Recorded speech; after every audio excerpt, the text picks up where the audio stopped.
Most of the time, we talk about all the things that you should do to succeed as an author. But today we're changing it up and we're going to cover things that you should stop doing.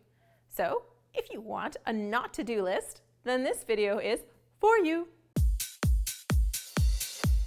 Hey there, I'm Julie the Book Broad, founder of a fabulous self-publishing services company called Book Launchers.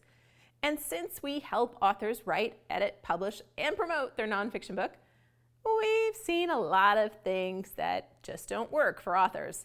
So let's dive into this not to-do list. Number 1, stop letting your ego get in the way of the impact you can have. Almost every great author I've met has a fear of failure, imposter syndrome, fear of success, and a fear of judgment. Kind of like public speaking. If you let this be about you and your success, it's terrifying and tough to make the right decisions. So stop making this book about you becoming a bestseller and you making a ton of money, and start making this book for your reader and what they need to achieve a specific outcome in their life. When you do that, you can push that ego aside. Move over, ego. You can push that ego aside enough to get your book into the world and have an impact. Number 2, speaking of your dear reader, let's write that book for them, not your industry leaders or colleagues. You're not trying to impress your peers, you're trying to persuade your reader to take action, move forward, and change things up to create an outcome for their life or business. As such, stop using big words. Check out your Flesch Kincaid score and write between the grade 6 and grade 8 level. Anything higher than grade 8 is complex, so unless you're a doctor writing for doctors or an engineer writing for engineers, make it simple. In case you feel like it makes you look less intelligent, let me ask you if anyone has ever said to you, "Man, you made that really complex. You must be smart." No, I bet not.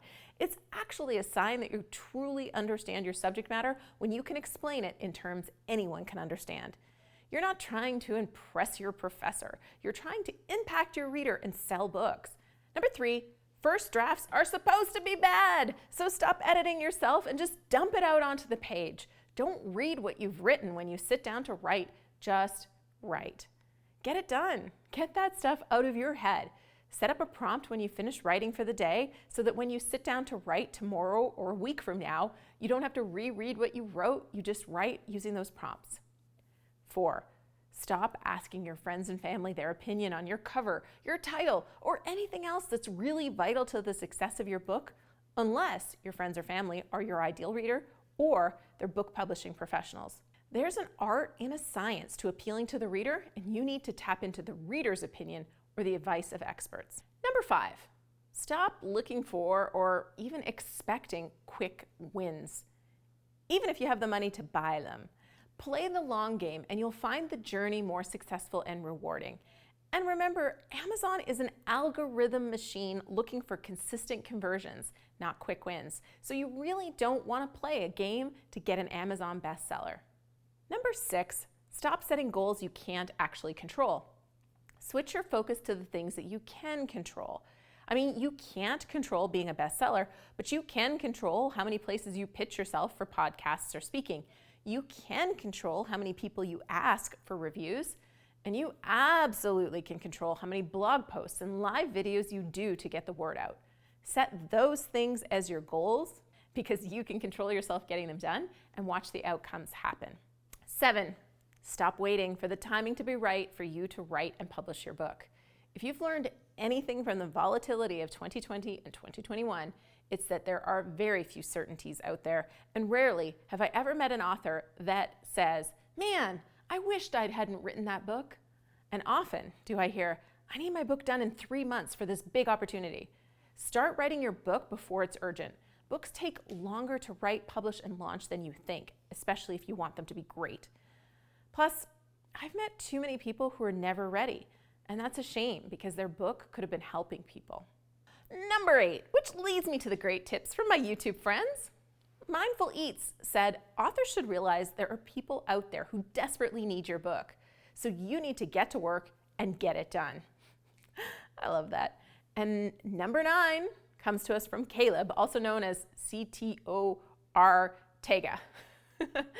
Authors should stop worrying 10 steps ahead. Enjoy step by step of the process. Fall in love with the process more than the desire for results. I love this piece of advice. You really don't need to know every step of the journey before you start writing a book. You do need to know who you're writing for and what your goals are, but that gives you a general path. It doesn't matter how you get an ISBN or what an aggregator does when you haven't started writing. Write your book and then figure it all out.